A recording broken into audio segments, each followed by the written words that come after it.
The Goldilocks Variations.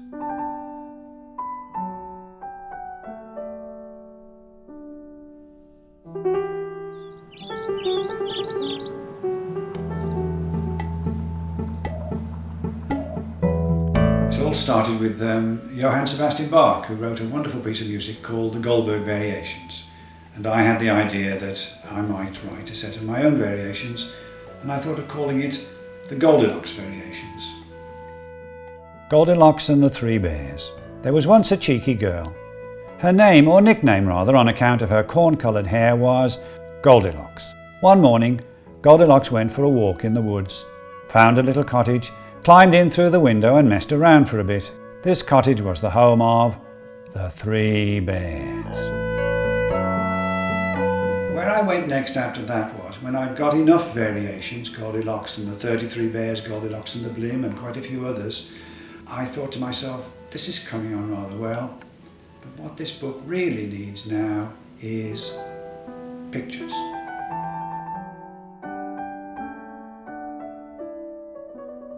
One of the first things we did when putting the pictures in the book was making this layout of the whole book with postage stamp size pages. I do a lot of drawings for each picture, and sometimes the first one that you do is the best one, and sometimes it takes 7 or 8 to find one that looks right. For the bears, I looked at some real bears and then started to make them more cartoony. I do loads of sketches when I'm doing the finished artwork, and there's something wrong with most of them. I choose the one that's the best, that's got the least things wrong with it. So I've got pages and pages of wrong bears that don't make it. There's no description of the Blim in the text, but I wanted them to look a little bit like alien bears, so I started with the bear's body and then gave them some tentacles and made them green.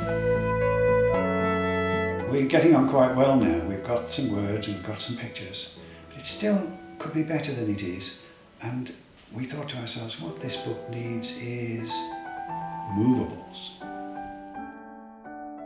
I think the first question that interested me, and I think Jessica, was what needs to move? You can stick movable things all over the place. Jessica did a nice little thing where the bear is sitting in a chair and he's looking rather sad, and you just pull a little tab and his sad mouth becomes a happy mouth. It was the wit and the simplicity of the device that we were looking for, but I think you were more interested in how they were made, weren't you?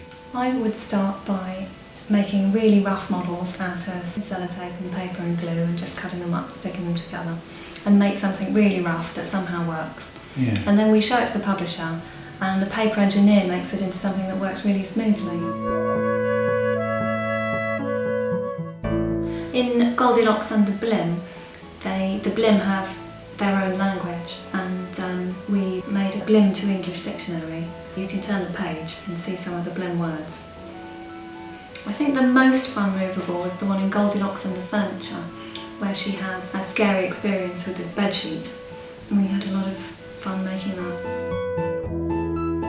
So we're making progress. We've got the words, We've got the pictures, and the movables. and we've got lots of other characters. We've got the wolf and the 3 little pigs, we've got Red Riding Hood, we've got Snow White and the 7 dwarfs, we've got the prince, we've even got the prince's horse. We're doing wonderfully, but the only problem now is that the book is absolutely full.